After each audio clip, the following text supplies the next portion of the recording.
Hello everybody and welcome to another video on Jazzy and Steve. This time it's just me by myself. I haven't done one for a while. Just thought I'd do a little quick one just to briefly talk about the Boro game from Sunday. My views on the transfer window and whether I was happy with it or not. But before we cut on with anything, do us a massive favour, hit that thumbs up and subscribe if you're new. You've all been fantastic so far. We're on the road to 10k. We're approaching it a lot faster than what we ever anticipated. So thank you for everyone who already has. And if you haven't, do us a favour and just hit that button, please. Before I go on anyway, I've just bought something. As we all know, it's no secret, I am in love with Luke O'Nien. Gay! He is my favourite Sunderland player. I absolutely love the bloke. I think he's class. It's not very often you hear me criticise him or anything like that, because I just love him. I know he's got his haters out there with him playing centre half and things like that, but I just absolutely love the bloke. And he's just done an interview because the Stoke game, he surpassed 250 appearances in red and white, which I'm on the moon with because, like I say, I love the guy. There's an interview on there, I've just watched it there, and it's just typical Luke. It just makes you like him even more. He's just the nicest bloke in the world. Talking to him about his time at the club, his appearances and things like that, what he aspires to be and what he wants and all that. It's a good little interview, so once you've been bored to death off me, have a look on the Sunderland pages and watch the Luke O'Nien interview. Boro game on Sunday, 1-1 draw at the Riverside. Would I have took that before kick-off? Damn right I would have. Our record down Boro is absolutely shocking. We haven't been playing good football. A lot of people said we were playing mid-football against Stoke. We weren't. Stoke was really that bad. We did played half decent against them, obviously, but they made us look a lot better than what we are. We went down the Riverside. I wasn't optimistic at all. I know I predicted a draw and I got that right, but I just only predicted us to get beat. But look, first off, both teams had chances and both the players should have done better. Obviously, they had an open goal, but he was outside the box and he put it way over the bar. And Bar had his attempt cleared off the line. Bar's either brilliant or shocking. It's like there's knee in between with Bar. I mean, he should have finished that chance. He really should have. But in the past, I remember he had an open goal chance against, I can't remember who it was against, but all he had to do was tap it in and he went to put his foot through it and it nearly cleared the rotor end in the stadium. And then the one at Middlesbrough on Sunday, he just went to tap it in when he should have put his laces through it. But listen, it's just one of them things. They went 1-0 up through. Yes, granted, it was a horrendous refereeing decision to give them the free kick because it was a foul on Dan Neil, but I'd still believe it was only a matter of time before they actually did get a goal. Our performance second, I mean, first off, let's say I think it was pretty evenly matched, both teams missing sitters, but apart from that it was fairly flat. Second off, we were absolutely appalling. It was typical Beale ball, the football that we played, nothing like what we played under Mowbray, and it was reminiscent of what we did play since he's come in the chair. Now, this isn't me blaming him or anything like that, but he is the one who's picking the formation, picking the tactics and telling the players what to do. We were shocking. Middlesbrough absolutely battering us, and there should have been a lot more than 1-0 up when they got that opportunity. We had no fight, we had no press, we were giving the ball away. And yes, then Beale eventually made some changes. Now, I've seen some people giving him loads of credit because he made changes, he changed the game. He didn't. He put a striker on that should have started the game. And Paddy Robertson just come off from injury, so that's fair enough. Rusin got us to a point in that game. Rusin, single-handedly pretty much. He came on and he was busy, he was energetic, he was getting back, he was putting intercepting passes, he was putting tackles in, he was winning. And then he got his goal in the end, which was a lovely strike. Maybe the keeper should have done better, but who gives a shit? He got us the equaliser, and it was Rusin. Beale needed to change the tactics, he needed to change the formation, he needed to change the way we approached the game, and he didn't. So luckily he put Rusin on, which, like I say, he should have started the game. And if he doesn't start the next game, then questions seriously need to be asked. Yeah, Clark had a good game, but Clark needs to get used to having people. He's getting tag teamed or doubled up on every game. We need to change the way we're playing. I say it every video, and I'm getting sick of saying it, but we need to change our approach to games. We need to mix things up. Might start that way. I'm not saying change everything completely. But we need to have a plan B during the game, and when Clark's getting marked out the game, or when playing the one up front with the wingers who were always cutting in, and this and that, it's been sussed. We need to change the way we're playing. We need to approach the games better. We need to get our high press back, and we need to start playing more forward football. For me, Bellingham was non-existent pretty much. I mean, he did do a brilliant.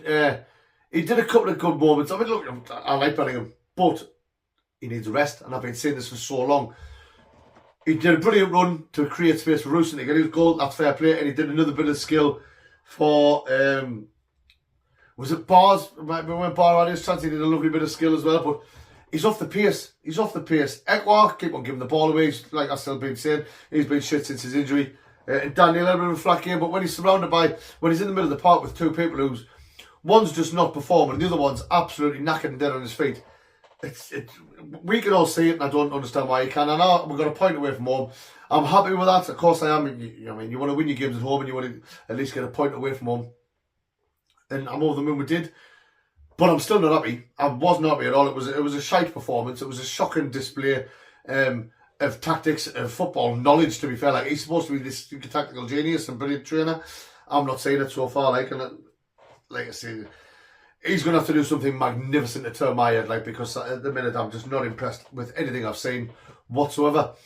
We'll move on to the next game now, which is against, I want to say Plymouth on Saturday. But anyway, let's move on to the transfer window. Paul did his video last week at the end, the day after the transfer window closed, and he wasn't happy. I disagree. I said before the transfer window closed, I wasn't bothered about bringing in an experienced striker. I do believe that we have goals in the strikers we have. But if we play to their strengths, and I've said it, I'm not going to ramble on too much about that because I've said it so many times. Rooston last week got 2 goals in the under-21s. Typical striker goals, making the runs, getting fed in, and he scored 2 goals. And then he scored again on Sunday. He has got goals in him, and I believe the other ones will as well. If we change the way we play, or we give them more options, give them something to feed off. So on Sunday, I keep forgetting what day it is, there was a few times Clark played the ball across the box, there was no one there. But you can forgive some players for not making the run into the box because they're not used to getting it. But no, if we keep on feeding forwards, or keep on feeding the ones we've got, I do believe goals will come. Rooston proved that on Sunday. Leo Yelder made his debut against Boro. Solid performance, if you ask me. Few mistakes here and there, but bear in mind he'd only been with the team a matter of days. I thought he fit in quite well. It was nice to see a left-footed player at left back again, because we haven't had that since Sergen, and obviously, as we know, unfortunately, he's injured again because he's made of glass. But yeah, Yelder, I was fairly happy with his debut. Full 90 minutes in, looked solid. Did some. I think he did more good than bad, and I think he'll only grow with every game. I think he'll grow, getting used to the players, getting used to the way we play. So I was happy with him, even though he has got a 1990s bleached blonde hairstyle, but we'll forgive him for that. Romain Mundle, we brought him in from Standard Liège for 1.5, rising to 2 million, I believe. Sorry, Yelder was brought in for 1.5 as well. Mundle, he was named on the bench on Sunday but didn't come on. He played the first half of the under-21s last night. I didn't say it, but some people are saying that he looked quite good. Obviously, the Spurs fans are speaking very highly of him. I'm looking forward to see what he can do. He's going to get his chance fairly soon. I believe I think Bar's suspended for the next game, so he'll definitely be getting replaced, whether it's by Rooston or Mundle's going to get his debut. Only time will tell.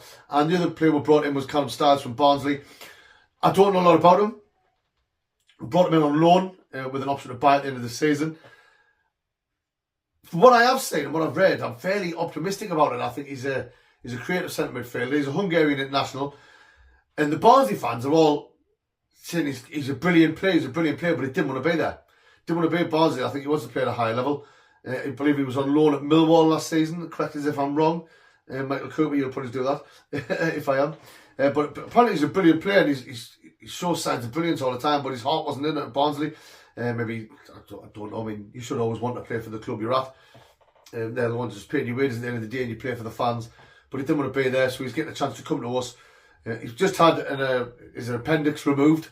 Well, not just at the beginning of January, but apparently he should be available very, very soon. So I'm looking forward to see what he brings.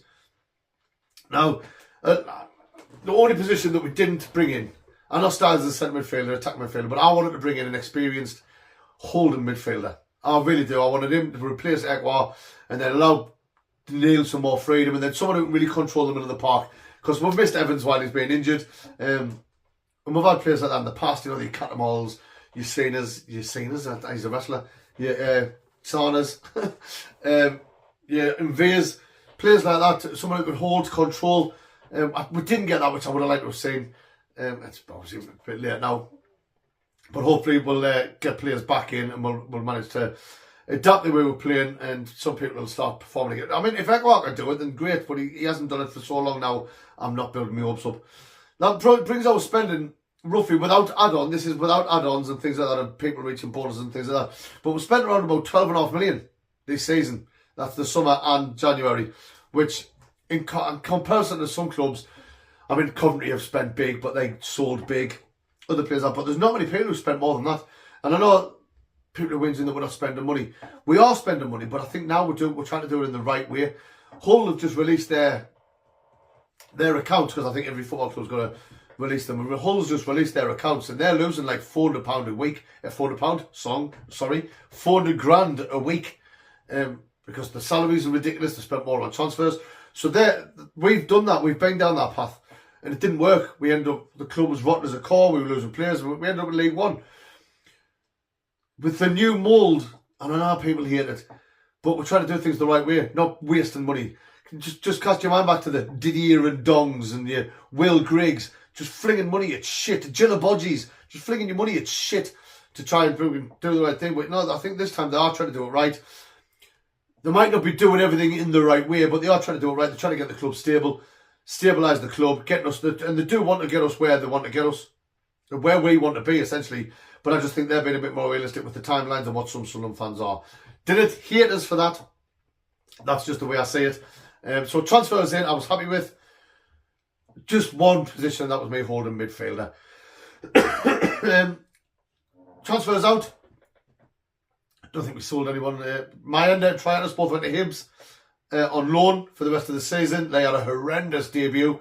Their first game, they got beat 3-0. Trianus played the full game. He had a debut to forget. Mayenda came on at half time, but they were already 3-0 down, but he didn't do anything to change the game. Jack Diamond went on loan to Carlisle towards the end of the window, and he came off injured 20 minutes into his debut. So that's not good. I hope he's alright. I hope it's not too bad and he can get more minutes in him this season. And Jim Tetier went on loan to Oxford. Now, I'm not happy about this. And me and Paul have both said we were fans of Tetier. I loved him in League One. I thought he was a good player. I thought he was a good physical, and he could have been the holding midfielder that I keep on going on about. I liked him. And for me, he's never been given a chance in the Championship. We've just loaned him out straight away. I know he had an injury, but then he's been loaned out, and he was impressive in pre-season. Then he had his injury and had his operation, but then we loaned him out, and I want to see him get a chance because I think he could do a job.